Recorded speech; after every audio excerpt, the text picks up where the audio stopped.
Hi friends, welcome to Annam's Recipes. இன்னைக்கு காராமணி பருப்பு உசிலி எப்படி பண்ணலான்னு பார்ப்போம். காராமணிங்கிறது இந்த மாதிரி இருக்கும், நீல நீளமாக. இதை காராமணின்னு சொல்லுவாங்க, தட்டைப்பெத்தங்காய்னு சொல்லுவாங்க.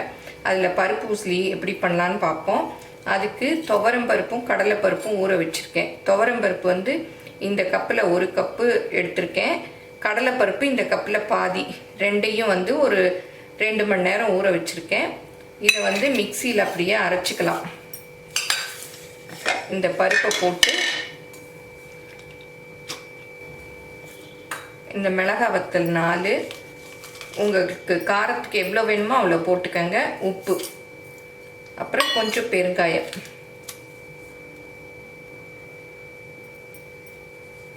போட்டு ரொம்ப நைஸாக அரைக்க வேண்டாம், கொஞ்சம் கரகரப்பாக அரைச்சிக்கணும். இந்த பருப்பெல்லாம் நல்லா அரைச்சாச்சு. அதாவது கொரன்னு அரைச்சிக்கணும். பார்த்தீங்கன்னாலே தெரியுது இல்லையா? ரொம்ப நைஸாக அரைச்சா அவ்வளோவா நல்லா இருக்காது. அப்புறம் காராமணியை இந்த மாதிரி பொடி பொடியாக நறுக்கிட்டு உப்பு போட்டு வேக வச்சுக்கணும். இதுக்கு தேவையான இந்த காராமணிக்கு மாத்திரம் இந்த நிறைய போட்டுட்டோம்னா நம்ம பருப்புலேயும் உப்பு போட்டிருக்கோம், அதனால பார்த்து போட்டுக்கணும். இந்த மாதிரி ஒரு பேன் வச்சுக்கணும்.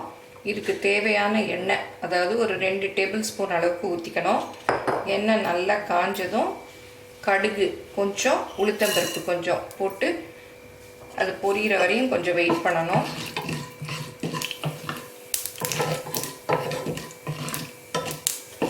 இந்த கடுகு உளுத்தம்பருப்பு நல்லா பொரிஞ்சிருச்சு.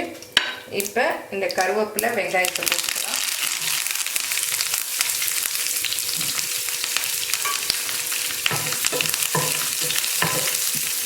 வெங்காயம் வேணுங்கிறவங்க சேர்த்துக்கலாம். வெங்காயம் வேண்டான்னா வெறும் கருவேப்பிலையை மாத்திரம் தாளிச்சுக்கலாம்.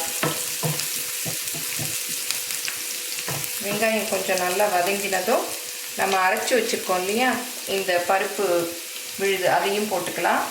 சில பேர் என்ன பண்ணுவாங்கன்னா இதை ஆவியில் வேக வச்சு அப்படியே உதுத்து போடுவாங்க. இந்த மாதிரியும் பண்ணலாம், எப்படி வேணும்னாலும் பண்ணலாம்.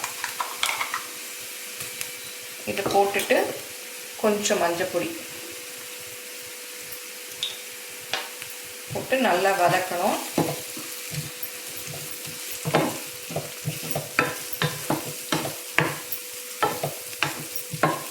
இது கொஞ்சம் வதங்கினதும் நம்ம வேக வச்ச இந்த காராமணியும் சேர்த்துக்கலாம். இதையும் சேர்த்துக்கலாம்.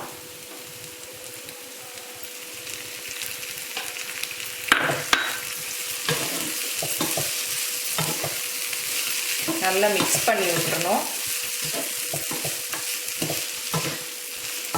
அடுப்பை குறைச்சி வச்சு தான் வேக விடணும்.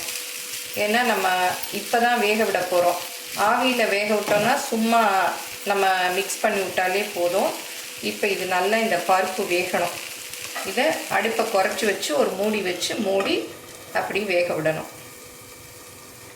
இப்போ திறந்து பார்க்கலாம். பாதி வெந்துருச்சு. அப்படியே மூடி விட்டுறக்கூடாது, நடுவில் திறந்து அப்படியே கீழே மேலே கிளறி விடணும். அப்போ தான் நல்லா வேகும். இல்லாட்டி அடியில் மாத்திரம் அப்படியே நம்ம உப்புமாவில் பிடிக்கும் இல்லையா, அந்த மாதிரி பிடிச்சிரும். இன்னும் ஒரு 5 மினிட்ஸ் வெந்ததுன்னா நல்லா ரெடி ஆகிடும். இப்போ நல்லா வெந்துருச்சு பாருங்கள், நல்லா ப்ரௌனாக கிறிஸ்பாக வெந்துருச்சு. அதுக்கு தான் இந்த மாதிரி அரைச்சி வேக வச்சோம்னா பேன்லேயே போட்டு நல்லா கிறிஸ்பாக வரும். நம்ம ஆவியில் வேக வச்சோன்னா அவ்வளோ கிறிஸ்பாக வராது.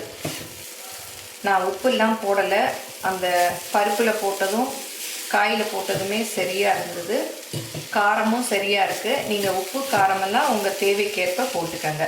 பாருங்கள், நல்ல கிறிஸ்பாக வந்திருக்கு. கொஞ்சம் ஆறின பிறகு நல்லா உதிரியாக வந்துடும். நல்லா வெந்துருச்சு, இறக்கிடலாம். இதை தயிர் சாதம், சாம்பார் சாதம், ரசம் சாதத்தோடு வச்சு சாப்பிட்லாம். ரொம்ப டேஸ்ட்டாக இருக்கும். இதை நம்ம பீன்ஸு, கொத்தவரங்காய், அவரைக்காய் வச்சும் பண்ணலாம். இந்த காராமணி காயில் மாத்திரம்தான் பண்ணணும்னு இல்லை, இந்த மாதிரி நீளமாக இருக்க எந்த காயில் வேணாலும் பண்ணலாம். இந்த ரெசிபி பிடிச்சிருந்தால் லைக் பண்ணுங்கள். எங்கள் சேனலை மறக்காமல் சப்ஸ்கிரைப் பண்ணுங்கள். தேங்க்யூ.